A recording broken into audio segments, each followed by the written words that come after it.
এই সময় দুজন লামা ঘরে ঢুকলেন। তাদের হাতে 3টে ফ্লাস্ক, একটা ট্রেতে মোটা মোটা ধরনের বিস্কুট, প্রচুর মাখন আর ফ্লাস্কে কফি।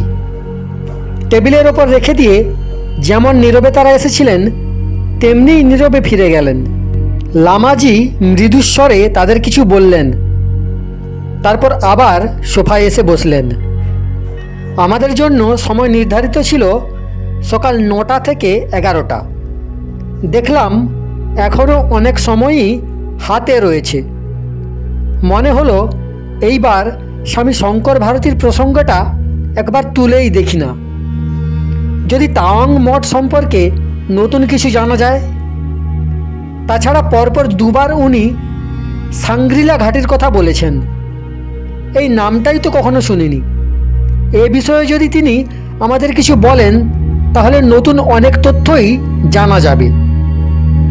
অতি সাবধানে আমি বললাম, যোগীবর, একটু আগেই আপনি বলেছিলেন সাংগ্রিলা ঘাটির কথা।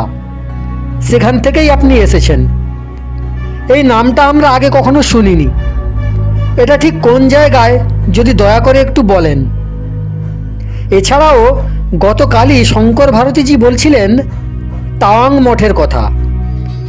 সেই প্রসঙ্গেই তিনি বলছিলেন যে তাওয়াং সম্বন্ধে আপনার অসাধারণ জ্ঞান। সেখানকার বিষয়েও যদি দু একটা কথা বলেন তাহলে আমরা সত্যিই খুব উপকৃত হব। এইবার সত্যি সত্যি হাসলেন ইয়ুৎসুং লামা। বললেন, সুন্দর, অতি সুন্দর। প্রথমে জানলাম অরুণ কুমার শর্মা আমার কথা প্রথম বলেছেন তোমাদের।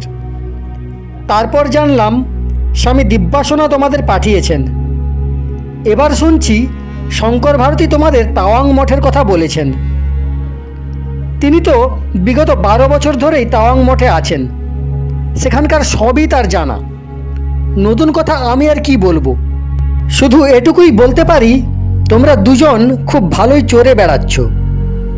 অরুণ কুমার শর্মা, স্বামী দিব্যাসনা, স্বামী শঙ্কর ভারতী, তোমরা তো দেখছি তোমাদের অজান্তেই সাংগ্রিলা ঘাটির এ প্রান্ত থেকে ও প্রান্ত বিচরণ করছো।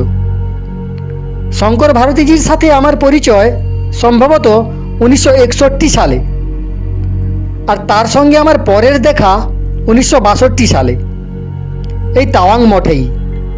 সে কথা তার কাছ থেকে তোমরা অবশ্যই শুনেছ বলে আমি ধরে নিচ্ছি। আমার গুরুদেব লামা লাম্পাচেন এখনও তাওয়াং মঠেই আছেন।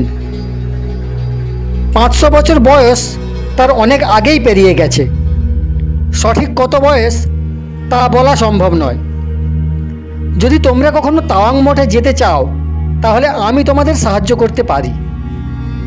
তার আগে তোমরা জ্ঞানগঞ্জ ঘুরে এসো, তাহলে তোমাদের দৃষ্টি অনেক স্বচ্ছ হয়ে যাবে। দৃষ্টি বলতে আমি অবশ্য চোখের দৃষ্টির কথা বলছি না, বলছি অন্তরের দৃষ্টির কথা।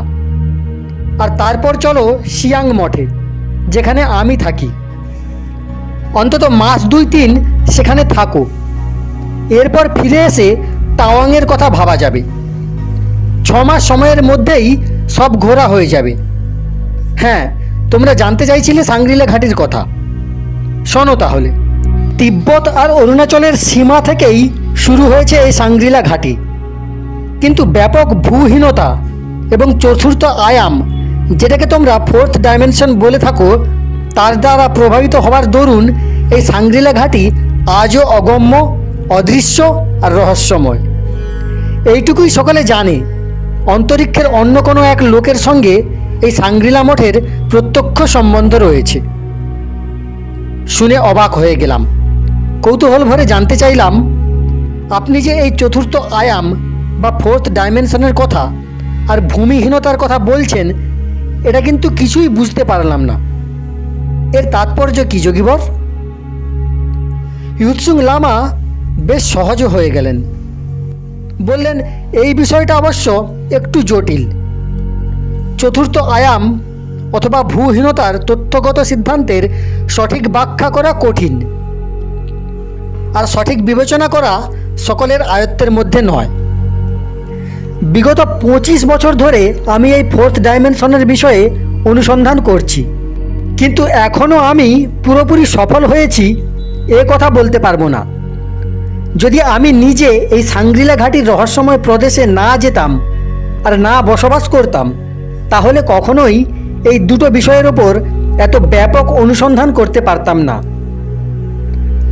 লামা ইউৎসুং বললেন, বায়ুমণ্ডলে যেমন এরকম অনেক জায়গা আছে যেখানে বায়ুশূন্যতা বিরাজ করছে, সেই রকমই বিশ্বে এমন অনেক জায়গা আছে যেগুলো ভূহীন।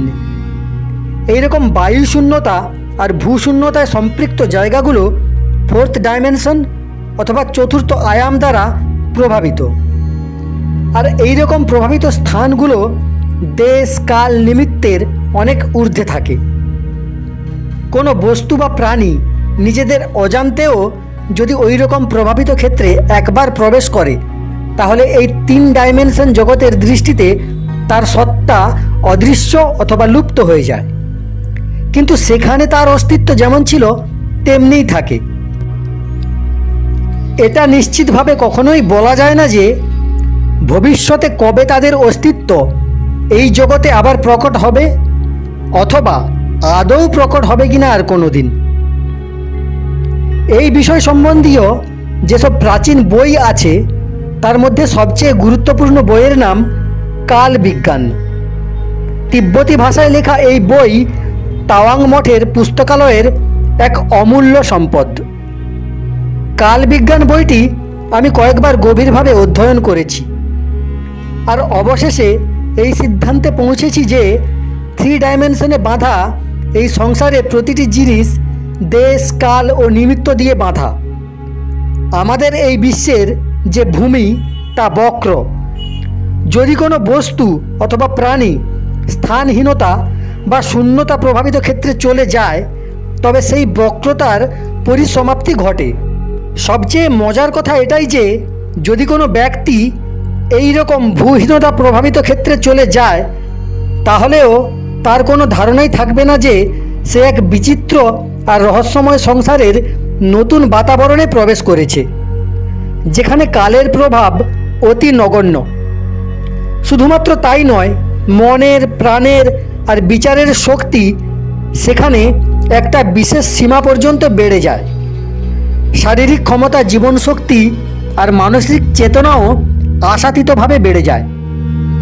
সে সবসময়ই নিজেকে প্রফুল্ল আর তরতাজা অনুভব করতে থাকে। এইসব কথা যতই শুনছিলাম ততই বিস্ময়ে হতবাক হচ্ছিলাম। অন্তত আমার কাছে এই বিষয়গুলো একেবারেই নতুন আর অবশ্যই কৌতূহলোদ্দীপক। নানান প্রশ্নের তুফান বয়ে যাচ্ছিল আমার মনে। শঙ্কর মহারাজের মনে কি হচ্ছিল তা অবশ্য আমার জানা নেই। কোটি কোটি প্রণাম জানাই সমস্ত মানব আত্মাকে। পরের অংশ শুনতে চাইলে চ্যানেলটি সাবস্ক্রাইব করে রাখতে পারেন।